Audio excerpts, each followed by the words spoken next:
ఒకప్పుడు పచ్చని కొండల మధ్య ఉన్న ఒక విచిత్రమైన చిన్న గ్రామంలో లిల్లీ మరియు శామ్ అనే ఇద్దరు ప్రాణ స్నేహితులు ఉండేవారు. వారు విడదీయరానివారు. దట్టమైన అడవులను అన్వేషించడం మరియు వారి గ్రామం గుండా ప్రవహించే ప్రవాహాల వద్ద ఆడుకోవడం కోసం వారి రోజులు గడిపారు. ఒక ఎండ ఉదయం అడవుల్లో తిరుగుతున్నప్పుడు అడవి మొక్కల మధ్య గూడు కట్టుకున్న చిన్న మెరిసే విత్తనాన్ని వారు ఒక విచిత్రమైన దృశ్యాన్ని చూశారు. ఆసక్తితో వారు తమ ఇళ్ల సమీపంలోని సారవంతమైన మట్టిలో నాటాలని నిర్ణయించుకున్నారు. వారికి తెలియదు, ఈ విత్తనం వారి క్రూరమైన ఊహలకు మించిన రహస్యాన్ని కలిగి ఉందని. రోజులు వారాలుగా మారాయి మరియు స్నేహితులు విత్తనాన్ని జాగ్రత్తగా చూసుకున్నారు. నీరు పోసి సూర్యకాంతిలో స్నానం చేశారు. ఒక సాయంత్రం వారు మంటల దగ్గర కూర్చున్నప్పుడు వారు విత్తనాన్ని నాటిన ప్రదేశం నుండి ఒక మందమైన మెరుపును గమనించారు. ఉత్సుకతతో ఇంకా భయపడి వారు దాని వైపు దూసుకుపోయారు. వారి గుండెలు నిరీక్షణతో కొట్టుకున్నాయి.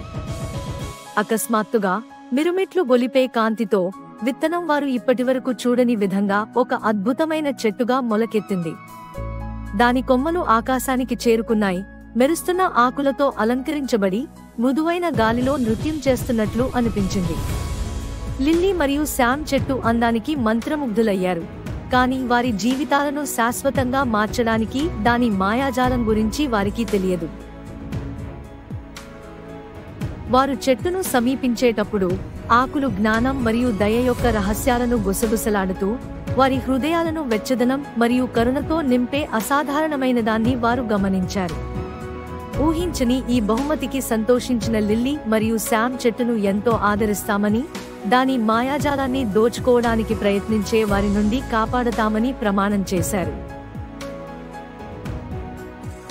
కానీ వారి కొత్త ఆనందం కొద్దిసేపే ఉంది. అడవి లోతుల నుండి ఒక విచిత్ర నీడ ఉద్భవించింది. అతని కళ్ళు దురాశతో మెరుస్తున్నాయి.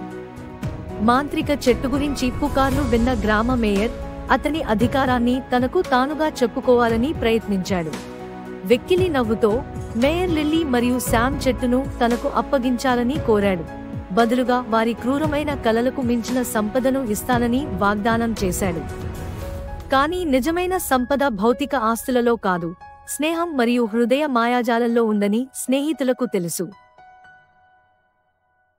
మేయర్ యొక్క డిమాండ్లకు లొంగిపోవడానికి నిరాకరించడంతో లిల్లీ మరియు శామ్ చెట్టును మరియు దాని మాయాజాలాన్ని ఎలాగైనా రక్షించాలని నిర్ణయించుకున్నారు.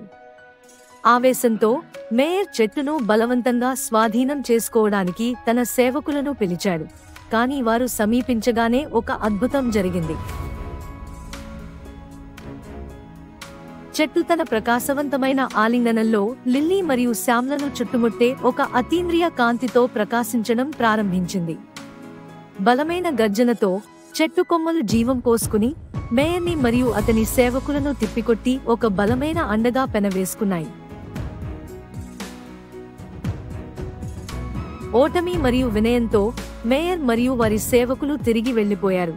స్నేహం యొక్క బలం మరియు హృదయ మాయాజాలంతో అతని అధికార కలలు చెదిరిపోయాయి. మరియు గ్రామస్తులు అద్భుతమైన చెట్టును మరియు దాని మాయాజాలాన్ని చూడడానికి తండోపతండాలుగా గుమికూడారు. లిల్లీ మరియు శామ్ తమ బంధం శాశ్వతంగా కొనసాగాలని కోరుతూ దయ మరియు వారి చుట్టూ ఉన్న అద్భుతమైన ప్రపంచం యొక్క పాఠాలు వారికి స్ఫూర్తిని ఇచ్చాయి.